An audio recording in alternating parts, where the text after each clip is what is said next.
Well, final preparations are underway for New Year's Eve celebrations tomorrow night. We have reporters keeping an eye on the plans in the capital cities. Let's go first to Sydney with Ariana Levy. Ari, it's going to be a big return to New Year's on the harbour in Sydney. Good afternoon, Joe. Well, the countdown is well and truly underway with less than 35 hours to go till we officially kick 2022 to the curb and welcome in the new year. And this year's Sydney New Year's Eve celebrations are looking to be bigger and better than ever. For the first time since the pandemic, we're going to see crowd capacity return in full. Organisers say they're expecting to see nearly 1 million people across Sydney's CBD. And when the clock strikes 12 tomorrow at midnight, this little darling over there, Sydney Harbour Bridge, is going to be lighting up the night sky with nearly 100,000 pyrotechnics set to be launched, and they're going to be creating a beautiful kaleidoscopic colour display.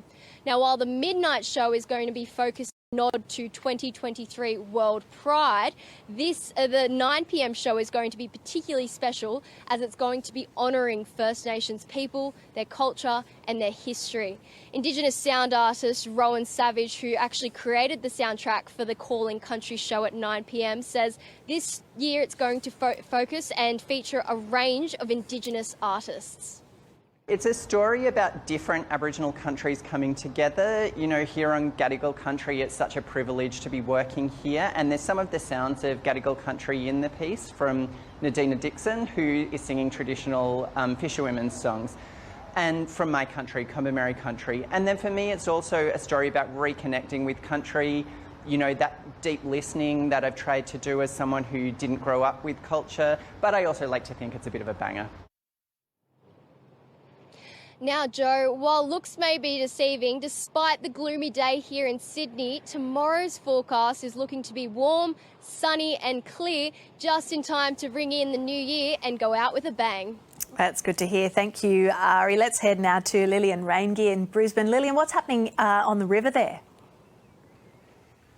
Well, right across Queensland, we're expecting to see more than 130 fireworks displays, including right here behind me on the Brisbane River. So from Cairns to the Gold Coast, Queensland is expected to light up. So here in South Bank Parklands, there'll be 2 shows on the Brisbane River, one at 8 p.m. and then later at midnight. Now that midnight show is expected to include a purple tribute to Queensland's beautiful jacaranda trees.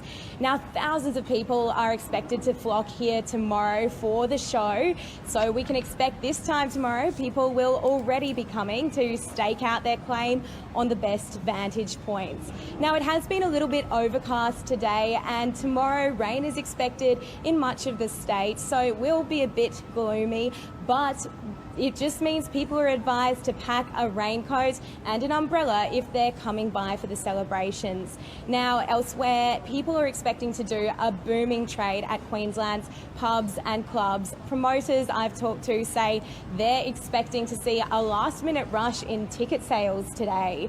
Now, Queenslanders, like many Australians, have been through a lot this year, from floods to COVID. So we're looking forward to a chance to celebrate. All right, Lillian, we'll leave you there in Brisbane and head down to Melbourne, where Nicole Asher joins us. What sort of a show can we expect from Melbourne, Nicole?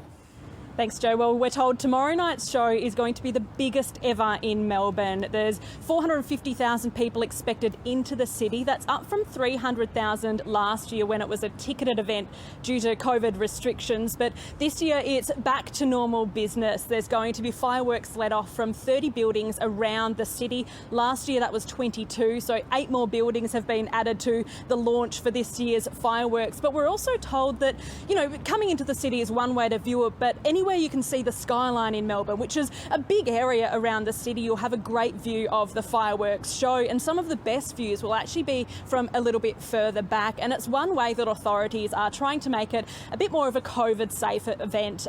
We're told that there's been lots of planning go into just how to get people out of the city safely as well after the fireworks show concludes tomorrow night.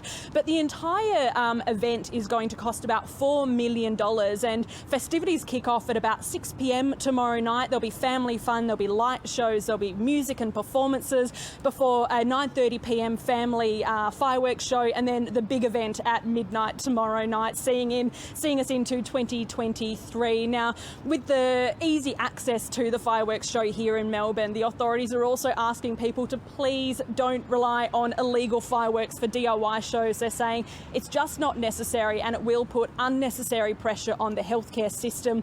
Those healthcare workers have been put under pressure so much over the last few years, so they're please asking people to only call 000 if you really need to, and to just act as responsibly as possible tomorrow night.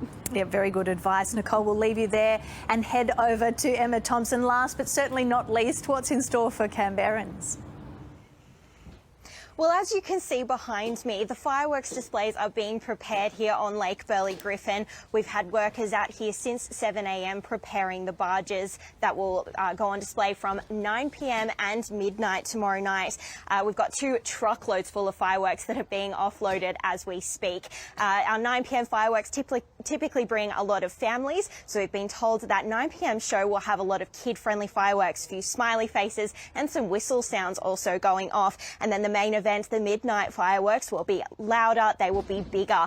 Specifically towards the end of that 10-minute display, there will be a lot of fireworks going off. We've been told around every 30 seconds to expect a different colour or a different theme of fireworks being set off.